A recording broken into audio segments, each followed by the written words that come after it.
मेरे दोस्तों, कैसे हो सभी दोस्त? बढ़िया होंगे, स्वस्थ होंगे और लगातार पढ़ रहे होंगे मेरे दोस्तों। चेहरे पर मुस्कान को दौड़ाइए मेरे दोस्तों। जब तक तोड़ेंगे नहीं तब तक छोड़ेंगे नहीं। हम किस्मतों के गुलाम नहीं, हम हौसलों के नवाब हैं।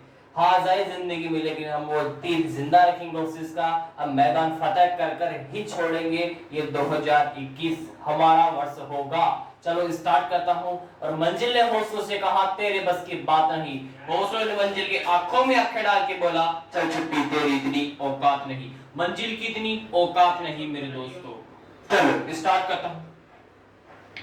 देखो, आज पढ़ेंगे प्लैनेट्स के बारे में, ग्रंथियों के बारे में चर्चा करेंगे आराम से। आज ग्रंथियों के बारे में चर्चा करेंगे आराम से और शिद्दत से पढ़ते जाना। ग्रंथियां होगी साइंस के अंदर। मेरी तरफ से पीछे वाला टॉपिक जो चल रहा था वो कंप्लीट हो चुका है। आज चलेगी ग्रंथियां, हड्डियां पूरा करवा दिया मैंने, बोन्स, ठीक है। आज चलेगा ग्लैंड्स। और मां तेरी पसीने की हर बूंद को मोती सा चमकाया जाएगा। बस तू सपने बड़े देखना, पूरा करके तेरा परिवार दिखलाएगा। देखो, आज फुल तैयारी के साथ मैं मैदान में उतरा हूं। इन ग्लैंड्स को ऐसे दिमाग पे डालूंगा आपके, में जिंदगी में याद रखोगे मेरे दोस्तों। और शिद्दत से मेहनत करते जाइएगा मेरे दोस्तों। क्या करते जाइएगा? मेहनत करते जाइएगा। आने वाली 9 तारीख को अपनी इसी कोचिंग सेंटर लेट्स स्टडी परिवार की दोबारा से दूसरी वर्षगांठ होगी। कहने का मतलब एक मंथ पूरा हो जाएगा। एक मंथ पूरा हो जाएगा। मंथ तो पूरा हो गया, मई जून जुलाई 2 महीने हो जाएंगे अपनी इस क्लास को चलते हुए।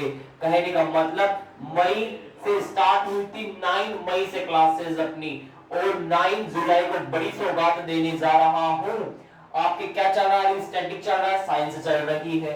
और 9 तारीख से एक बड़ी घोषणा करने जा रहा हूं। वो जो घोषणा होगी 9 तारीख को ही होगी। आपका दिल है गार्डन गार्डन कर दूंगा 9 तारीख को, ये मान के चलो। फुल तैयारी के साथ में जोश में जुटा हूं उस तैयारी को लेके।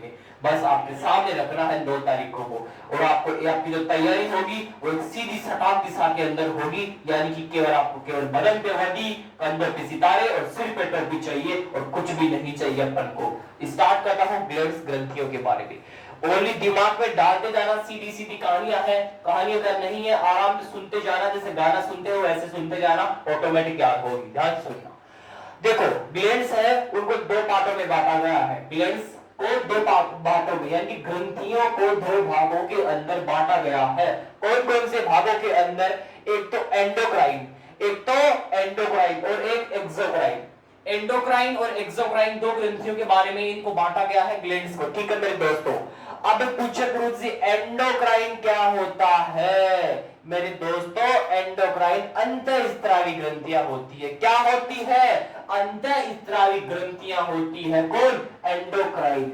एंडोक्राइन अंतःस्त्रावी और एक्सोक्राइन बहिस्त्रावी ग्रंथियां। बहिस्त्रावी ग्रंथियां, ध्यान से सुनना। अभी तक कुछ भी नहीं बताया, जोड़ दो, शेयर कर दो क्लास को ज्यादा से ज्यादा। एंडोक्राइन अंतःस्त्रावी, एक्सोक्राइन बहिस्रावी, दोनों के बारे में पता होना चाहिए। इंग्लिश वर्ड भी याद होना चाहिए साथ में। अगर कोई इंग्लिश मीडियम का बच्चा हो तो कमेंट बॉक्स में डाल दिया करो, मैं इंग्लिश में भी कंटेंट को बता दूंगा, ठीक है। आगे, एंडोक्राइन का क्या होता है? अंतःस्त्रावी। और एक्सोक्राइन का क्या होता है? बहिस्रावी मेरे दोस्तों। अब ड्यूटिलेस का क्या होता है अभी बताऊंगा। एंडोक्राइन में ड्यूटिलेस होता है और एक्सोक्राइन में ड्यूट ग्लैंड होती है। यानी कि ड्यूट ग्लैंड का मतलब क्या होता है मेरे दोस्तों? बताओ क्या होता है। अब आगे देखो, जो एंडोक्राइन होती है, मैं केवल इंग्लिश वर्ड बोल रहा हूं, समझ जाना। एंडोक्राइन बोलूं, कहने का मतलब अंतःस्त्रावी बोल रहे हैं, और एक्सोक्राइन बोलूं, बहिस्रावी बोल रहे हैं। तो मैं बात कर रहा हूं एंडोक्राइन की। जो एंडोक्राइन है उसमें क्या होता है? डायरेक्टली ही क्या होता है? रक्त मिल जाता है। लेकिन जो एंडोक्राइन होती है, जो बहिस्रावी ग्रंथि होती है, उसमें क्या होता है? नलिका युक्त होती है, तो उसमें डायरेक्ट नहीं मिल पाता। तो इसको याद कैसे करें? सीधी सी शॉर्ट भाषा के अंदर याद कर लो। ये देखो ट्रिक लगा के लिखी हुई है। अंतःस्त्रावी डायरेक्ट रक्त के अंदर जाती है और बहिस्रावी नलिका युक्त होती है, ये याद रखो। यानी कि अंतःस्त्रावी ग्रंथियां तो जो रक्त होता है वो डायरेक्ट मिलता है, लेकिन जो बहिस्रावी होती है वो नलिका युक्त होती है, एक्सोक्राइन, ठीक है। याद हुआ? नहीं याद हुआ? अब यहां से क्वेश्चन बनना स्टार्ट होता है एग्जाम के अंदर कि एक्सोक्राइन और एंडोक्राइन, ठीक है, एंडोक्राइन और एक्सोक्राइन पूछ ले एक्सोक्राइन है वो कैसी होती है, रक्त उसमें डायरेक्ट रक्त मिलता है या नलिका युक्त। दिमाग में क्वेश्चन आना चाहिए, एंडोक्राइन का मतलब अंतःस्रावी ग्रंथियां, वो काय में जाती थी डायरेक्ट रक्त के अंदर, और एक्सोक्राइन का मतलब बहिस्रावियां, वह काय में जाती थी नलिका युक्त होती थी। अब दोनों को जब मैंने मिलाया तो मिलाते ही क्या बना, अग्नाशय ग्लैंड मिला, अग्नाशय ग्रंथि मिला। गुरुजी अग्नाशय ग्रंथि ये दोनों में होगी, हाँ पूछ ले एंडोक्राइन व एक्सोक्राइन दोनों में कौन सी ग्रंथियां होगी, तो आप बोलोगे कौन सी, अग्नाशय ग्रंथि होगी। कौन सी ग्रंथि होगी मेरे दोस्तों, अग्नाशय ग्रंथि होगी। गुरुजी अग्नाशय ग्रंथि को क्या बोलते हैं, मिक्सड ग्लैंड बोलते हैं, मिक्सड ग्लैंड बोलते हैं। किसको बोलते हैं, अग्नाशय ग्रंथि को बोलते हैं। दोनों के अंदर होती है अग्नाशय ग्रंथि, किसमें, एक तो एंडोक्राइन में और एक एक्सोक्राइन में। दोनों वर्ड इंग्लिश में बोल रहा हूं, हिंदी में ध्यान रखना, क्योंकि पेपर वाला कैसा भी पूछ ले केवल उसकी खोपड़ी में छेद होना चाहिए मात्र, पेपर पास और अपना काम छुट्टी बस, बाकी जाए दुनिया भाड़ में। एंडोक्राइन अंतःस्रावी, एंडोक्राइन बहिस्रावी, एक्सोक्राइन ड्यूट ग्लैंड होता है और उसमें क्या होता है, ड्यूटलेस। अब यहाँ पे एक चीज अपन ने भूल गए, यानी छोड़ दिया पीछे, उसको क्या छोड़ा गुरुजी, जो एंडोक्राइन होती है उसमें क्या बाहर निकलता है, उसमें हार्मोन बाहर निकलता है। क्या बाहर निकलता है, हार्मोन बाहर निकलेगा। किसमें, एंडोक्राइन अंतःस्रावी ग्रंथियों के अंदर हार्मोन बाहर निकलता है और रक्त डायरेक्टली मिल जाता है। लेकिन जो अपनी एक्सोक्राइन ग्रंथियां होती है, बहिस्रावी ग्रंथियां होती है, उनके अंदर मेरे दोस्तों एंजाइम बाहर निकलता है। गुरुजी एंजाइम कैसा, एंजाइम शब्द को पकड़ो और एंजाइम से निकालो लार ग्रंथि। लार ग्रंथि में कौन सा एंजाइम, टाइलिन एंजाइम। कौन सा एंजाइम, टाइलिन एंजाइम। एक क्वेश्चन से 3 क्वेश्चन बनाना सीखो तब सिलेक्शन होगा, और ऐसा पढ़ा करो। ध्यान से सुनना, एक्सोक्राइन बहिस्रावी ड्यूट ग्लैंड बोलते हैं, इसमें बाहर एंजाइम बाहर निकलेगा। अब एंजाइम मानो लार ग्रंथि है तो इस लार ग्रंथि में एंजाइम कौन सा होगा, टाइलिन एंजाइम होगा। ऐसे पढ़ लिया करो, आपको याद होना चाहिए। बाहर निकलेगा कौन, एक्सोक्राइन में एंजाइम बाहर निकलेगा। ड्यूट ग्लैंड याद है, बहिस्रावी याद है, नलिका युक्त होती है। आपको डायरेक्ट याद है, बहिस्रावी नलिका युक्त और अंतःस्रावी डायरेक्ट रक्त के अंदर। और एक एक चीज याद रख लेना, हार्मोन बाहर निकलता है अंतःस्रावी में, और बहिस्रावी में कौन निकलता है, एंजाइम बाहर निकलता है। बाकी की दुनिया बाहर में जाए, दोनों को मिलाएंगे अग्नाशय ग्लैंड मिलेगा, यानी कि मिक्सड ग्लैंड बोल दो, दोनों के अंदर होगा। पेपर वाला इतना ही पूछेगा, इससे बाहर उसकी औकात नहीं है पूछने की। चलो आगे,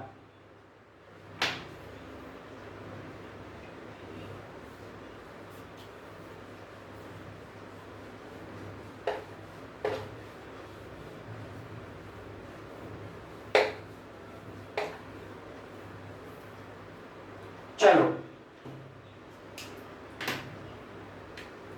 अब आपको थोड़ा सा आपका एक डायग्राम बना के बताता हूं, आपका चेहरा बना के बताता हूं, आप में कौन कौन सी ग्लैंड होती है, ग्रंथियां होती है, उनके बारे में चर्चा करते हैं। ध्यान से समझने की कोशिश करना, उनके बारे में कल बताऊंगा, लेकिन आपके शरीर में कौन सी जगह कौन सी ग्रंथि होती है आपको डायग्राम से बता रहा हूं, छाप लेना इसको दिमाग में एज इट। ध्यान से समझने की कोशिश करना।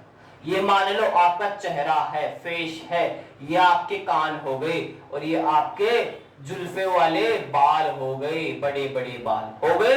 अब आपका ये आपका नाक हो गया, ये आपके होठ हो गई, ठीक है, ये जबड़ा हो गया, ये आपकी आंखें हो गई, प्यारी प्यारी सी आंखें हो गई। अब आंखें बना दिया तो गुरुजी और भी बनेगा, बिल्कुल बनाएंगे साहब, अभी बना देते हैं। ये लो बना दिया साहब, अभी बना देता हूं। ये लो बना दिया साहब मैंने। अब ध्यान से समझने की पूरी कोशिश करना मेरे दोस्तों, ये आपके पैर और ये आपका शरीर, केवल आपको ऐसा का ऐसा दिमाग में छापना है, और आपको जो ग्रंथियां बता रहा हूं कौन सी जगह क्या ग्लैंड है उसको दिमाग में रखना है, और बाकी ग्लैंडों के बारे में विस्तार से कल जो एग्जाम में पूछे जाते क्वेश्चन उनके बारे में चर्चा करेंगे। ध्यान से समझने की कोशिश करना। आपको पूछे पीयूष ग्रंथि कहां पे होती है, पीयूष ग्रंथि यहां पे पाई जाती है। पीयूष ग्रंथि आपके खोपड़े के अंदर होती है, पीयूष ग्रंथि, पीयूष ग्लैंड बोलते हैं उसको।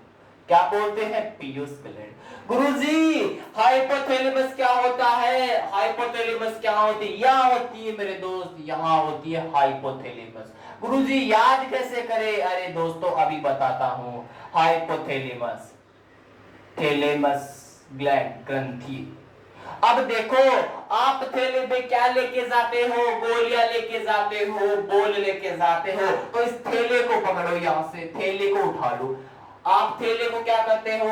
उठा लो यहां से थैले शब्द को। तो थैला क्या होता है? इसी हाइपोथैलेमस में होता है। तो याद हुआ, हाइपोथैलेमस ग्लैंड यहां होगी, पीयूष ग्रंथि भी यहां होगी, लेकिन पीनियल ग्रंथि कहां होगी? आपकी आंखें, इन आंखों के पीछे यहां पे होगी पीनियल ग्रंथि। कौन सी ग्रंथि? पीनियल ग्रंथि। यहां पे आंखों के पीछे पीनियल ग्रंथि, पीनियल, पीनियल ग्रंथि। ध्यान से समझने की पूरी पूरी कोशिश करना है। समझ में आए तो ठीक, नहीं आए तो देखते जाना कौन सी जगह कौन सी ग्रंथि लिख रहा हूं। बट कल आपको शिद्दत से याद करवा दिया जाएगा। आज तक मैं फेस पे बैठा रहा हूं, ये चीजें यहां होती है। देखो, यहां हो गई पीयूष ग्रंथि, इसके नीचे आई यहां पे हाइपोथैलेमस। थैले को निकाल लो बाहर, थैले को बाहर निकाला, अपने आंखों के पीछे पीनियल ग्रंथि लिख लो। आंखों के पीछे पीनियल ग्रंथि, आंखों के पीछे, आंखों ही आंखों में, आंखों के पीछे।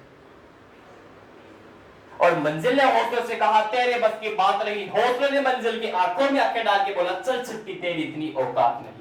ध्यान से सुनना, पीनियल ग्रंथि आ गई साहब, पीनियल ग्रंथि आ गई तो अब आएंगे गर्दन के पास में। ये आपकी गर्दन हो गई, गर्दन। अब गर्दन के नीचे दो ग्लैंड होती है। कौन कौन सी? गर्दन के नीचे एक तो थायराइड ग्रंथि और एक पैराथायराइड ग्रंथि। आपको गर्दन के नीचे पूछे कितनी ग्रंथियां होती है? दो ग्रंथियां होती है गर्दन के नीचे। एक तो थायराइड ग्रंथि, थायराइड ग्रंथि, एक तो थायराइड ग्रंथि होगी किसके नीचे? किसके नीचे? गर्दन के नीचे। और एक होगी पैराथायराइड, पैराथायराइड। ध्यान से समझना, आपकी गर्दन, उस गर्दन के नीचे क्या क्या हुई? एक तो थायराइड ग्रंथि हो गई और एक पैराथायराइड ग्रंथि हो गई। गर्दन के ऊपर पीनियल, पीयूष और हाइपोथैलेमस तीनों को निपटारा कर दिए। अब जैसे ही यहां से गर्दन के नीचे उतरोगे तो आपको यहां पे मिलेगा आपका दिल। कौन मिलेगा? बेचारा दिल मिलेगा। इसको लोगों ने बर्बाद कर रखा है बेचारे को, लेकिन कहता है दिल धड़कता है। दोस्तों कुछ भी नहीं, दिल का काम केवल रक्त को पंप करना है। ओनली रक्त को पंप करता है आपका कौन? हृदय। और कुछ भी काम नहीं है, बेचारे को बदनाम करके रखे हुए हैं। अब आपके इस दिल के सामने एजिटिक कौन सी ग्लैंड होगी? बता दो कौन सी ग्रंथि होगी? आपके दिल के सामने वो बोलेगा, जैसे इसके पास में कुछ बोलेगा आप बोलते हो ये हो गया वो है। दिल का काम केवल पंप करना है रक्त को। उसके आगे क्या होती है? थाइमस ग्रंथि। ये थाइमस संभालती है सारे सामानों को। क्या वो संभालती है? तू भी आ जा, तू भी आ जा। ये थाइमस का काम है सारा। किसका है? थाइमस का काम है। लिखो, यहां पे होती है थाइमस ग्रंथि। दिल के सामने थाइमस ग्रंथि। अब जैसे ही दिल के नीचे जाओगे तो क्या मिलेगा? अपना अग्नाशय ग्रंथि मिल जाएगी। अग्नाशय, अग्नाशय ग्लैंड मिल जाएगी। ध्यान से समझने की कोशिश करना। आपका दिल के सामने कौन सी हो गई? Thymus gland. थाइमस के नीचे आया अग्नाशय ग्लैंड। कौन आया? अग्नाशय ग्लैंड। अब अग्नाशय के नीचे मान लो मैं यहां पे पहले आपको किडनी दे दूं। यहाँ पे आपकी दो किडनियां है। ये क्या है? किडनी। अब मुझे बता दो इस किडनी के ऊपर कौन सी ग्लैंड होती है? ये बता दो फटाफट से। इस किडनी के ऊपर और अग्नाशय ग्रंथि के बीच के अंदर कौन सी ग्रंथि? एड्रीनल ग्रंथि। बहुत गजब का क्वेश्चन है। एड्रीनल, एड्रीनल ग्रंथि। समझ में आया कि नहीं आया? ध्यान से सुनना, पूरी की पूरी समझा रहा हूं। पीयूष ग्रंथि यहाँ पे हो गई, हाइपोथैलेमस हो गई, पीनियल आंखों के पीछे हो गई, गर्दन के नीचे आए थायराइड, पैराथायराइड हुई। जैसे ही आई नीचे अपन को मिली दिल, दिल को दिल धड़कता है, कुछ नहीं धड़कता, इसका काम है रक्त को पंप करना। इसके सामने वाला थाइमस, थाइमस संभालता है सारे कामों को। थाइमस के नीचे आया अग्नाशय ग्लैंड, अग्नाशय ग्लैंड के नीचे कौन आया एड्रिनल ग्लैंड, एड्रिनल के नीचे कौन आया किडनी। अब किडनी के नीचे कौन आएगा आपकी जनन ग्रंथियां आएगी, कौन आएगी जनन ग्रंथियां आएगी, जनन ग्लैंड आएगा।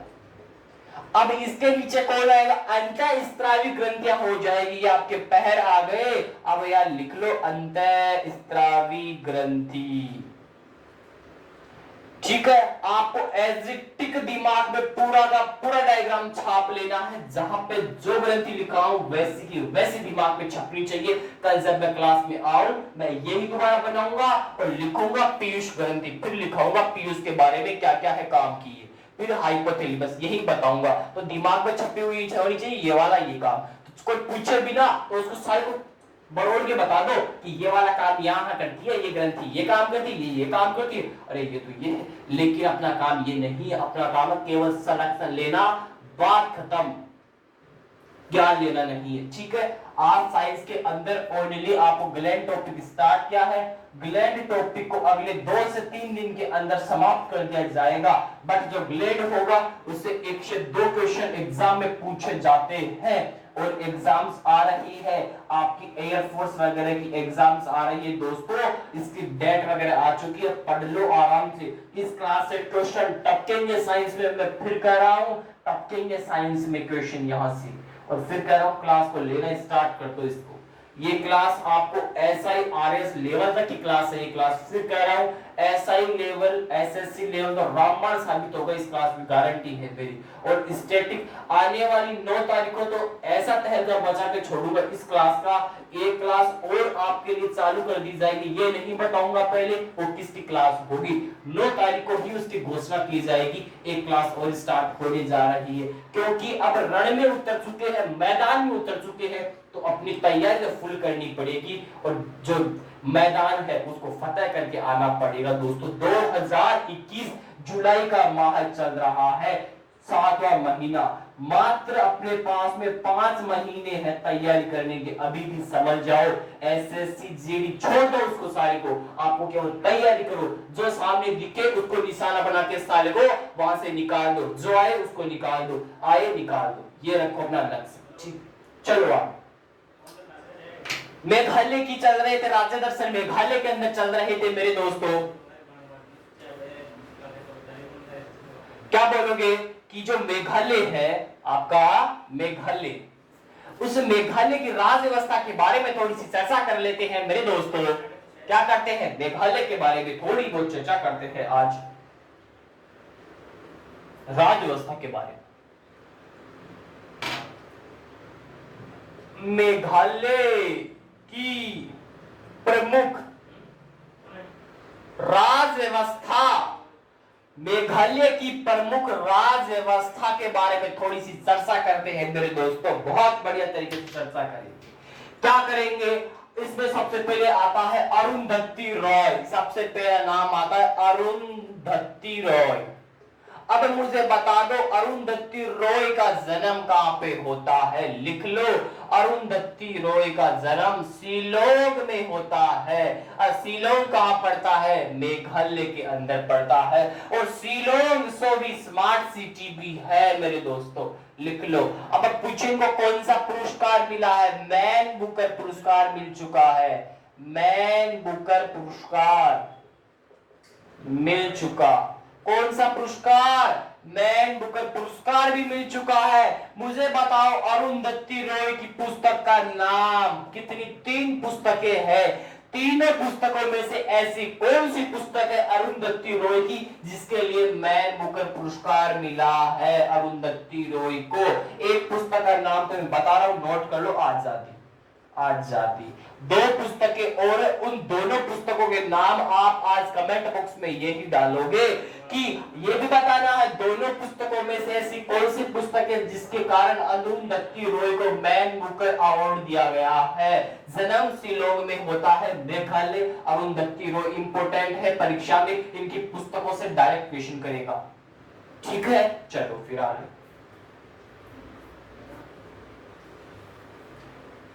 आगे चलते हैं नेशनल पार्कों की तरफ। नेशनल पार्क की तरफ चलते हैं। नोक्रेक नेशनल पार्क मेघालय की तरफ चलते हैं मेरे दोस्तों।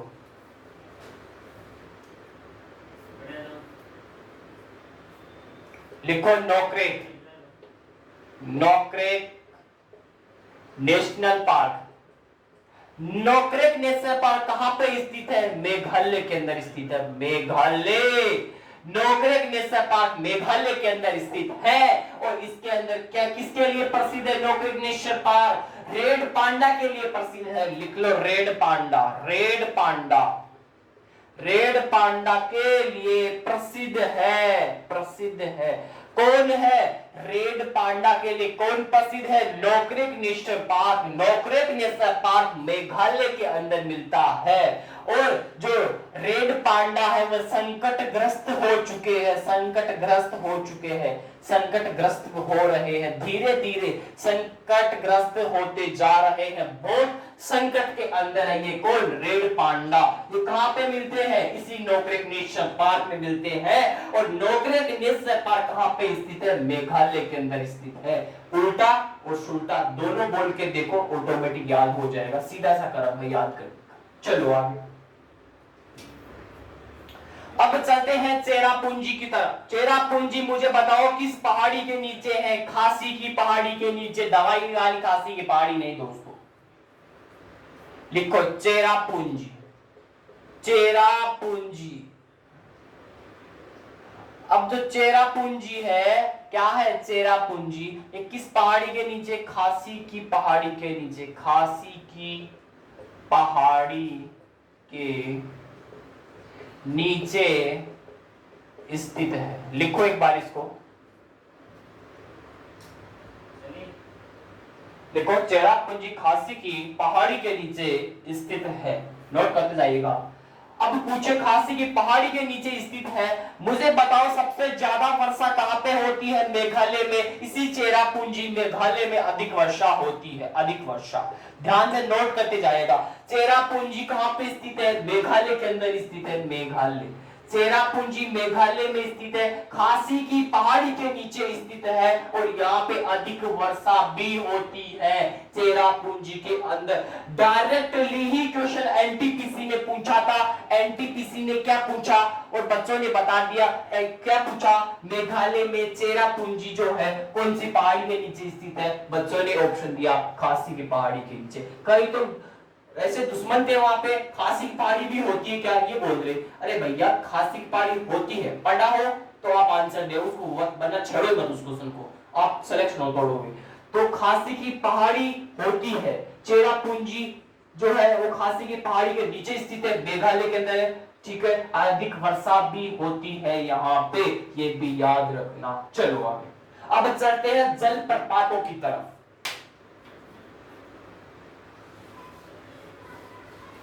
ध्यान से समझने की कोशिश करना मेरे दोस्तों। इन जलप्रपातों से क्वेश्चन पूछा हुआ है यूपीएससी के अंदर।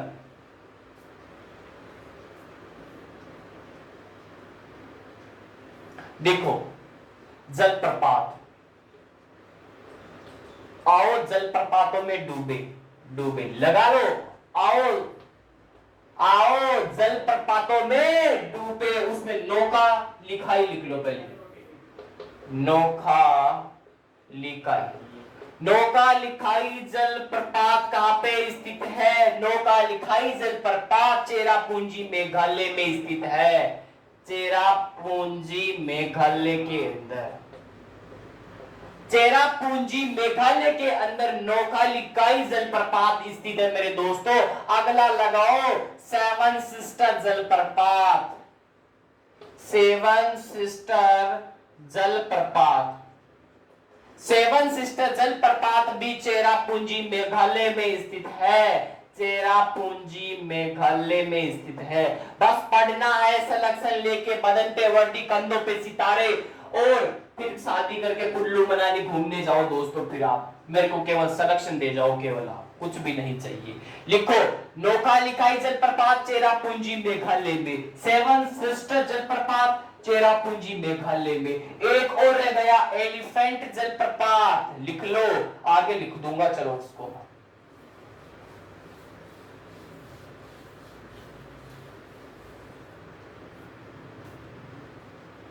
एलिफेंट, एलिफेंट जलप्रपात, जलप्रपात, जलप्रपात। अब मुझे बताओ एलिफेंट जलप्रपात कहां पे है? ये मेघालय में ही स्थित है। और एलिफेंट जलप्रपात भी मेघालय में स्थित है। मेरे दोस्तों, मेरे प्यारे प्यारे बच्चों, लिखो मासीन राम। मासीन राम क्या है मुझे ये बताओ? मेघालय में है। मासीन राम क्या है? एलिफेंट जलप्रपात मेघालय, सेवन सिस्टर जलप्रपात चेरापूंजी से मेघालय, और नोखालिकाई ये भी चेरापूंजी से मेघालय के अंदर आता है। मुझे बताओ मासीन राम किसके लिए प्रसिद्ध है? मासीन राम मेघालय के अंदर आता है, और मासीन राम के अंदर सर्वाधिक वर्षा होती है, सर्वाधिक वर्षा होती है, सर्वाधिक वर्षा। लिख लो, छाप लो, बिल्कुल सर्वाधिक वर्षा वाला स्थान मान लो इसको आप, सर्वाधिक वर्षा वाला स्थान है। आपको पूछे कि मेघालय में मासीन राम किसके लिए जाना जाता है? सर्वाधिक वर्षा के लिए जाना जाता है मासीन राम। सर्वाधिक वर्षा के लिए, एक और अधिक वर्षा के लिए किसको जाना जाता है? चेरापूंजी को। लेकिन सबसे ज्यादा वर्षा इसी मासीन राम मेघालय के अंदर होती है। ये याद रखने की चीज है। ऐसा क्वेश्चन यूपीएससी में पूछता है और बच्चे बच्चे भी देखे आईएएस बन जाते हैं। और कंधों पे सितारे, बदन पे वर्दी, सर पे टोपी, फिर घूमते बत्ती वाली गाड़ी में। वही बनना अपन को भी, सर पे टोपी, कंधों पे सितारे, बदन पे वर्दी। चाहिए तो वही चाहिए, ठीक है, और कुछ भी नहीं चाहिए। फिर कह रहा हूं शिद्दत से नोट करते जाइएगा, अपना सपना है पूरा हो जाएगा। केवल आपको केवल सक्सेस कर अगर होना है तो आपको सबसे पहले हार्ड वर्क करना पड़ेगा। सक्सेस की एक ही की है, वो है आपको मेहनत करनी पड़ेगी, जज के पसीना बहाना पड़ेगा। चलो आगे चलो दोस्तों, लिखो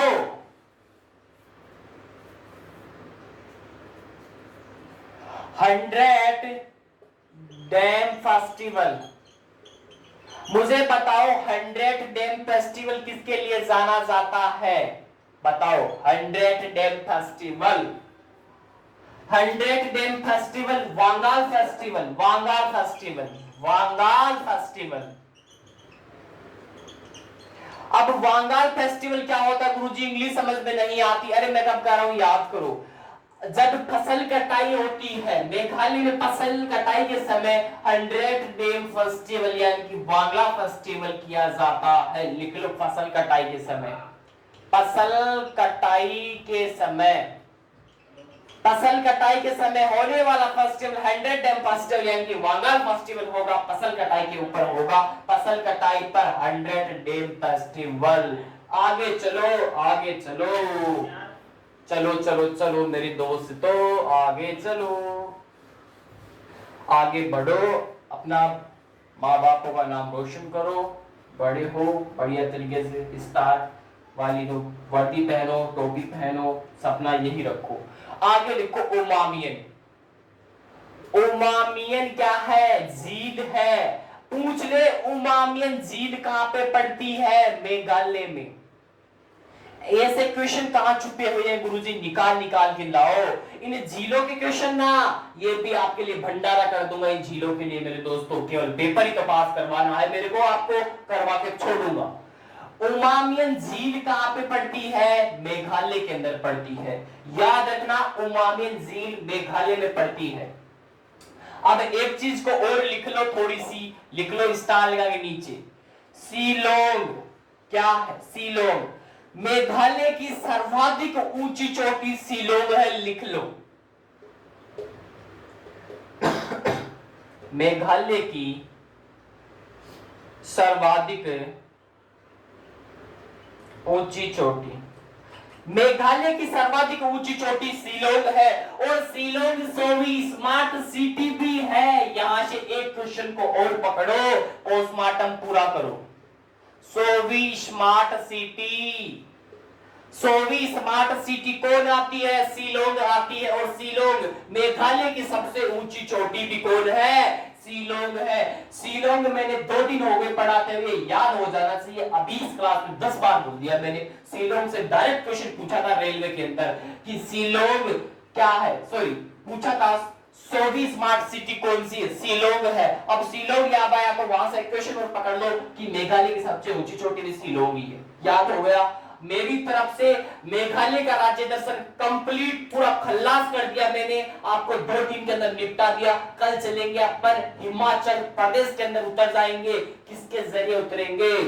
अपन फ्लाइट के जरिए उतरेंगे। सभी दोस्तों को आराम से बैठ जाना। आपके लिए छोटी सी जानकारी और लिख लो लिखा। हिमाचल प्रदेश हुआ नहीं हुआ देख लेना, अगर हो गया हो मेरे को याद नहीं है कमेंट बॉक्स में बता देना, अगला राज्य होगा, वरना मैं देख के बताऊंगा, मैं लेके आ जाऊंगा। चलो क्लास में, चलो छोड़ो जो भी होगा देखा जाएगा। एक लिख लो, एक चीज लिख लो, एनपीपी नेशनल पीपुल्स पार्टी, ये क्या, इसके बारे में थोड़ी सी बातें कर लो। एक क्वेश्चन लिखो, आप क्वेश्चन ही लिख लो, क्वेश्चन पूछा हुआ क्वेश्चन है, लिखो एक बार। नवीनतम राष्ट्रीय, सारों में पूरी होगी कि सही है, नवीनतम राष्ट्रीय राजनीतिक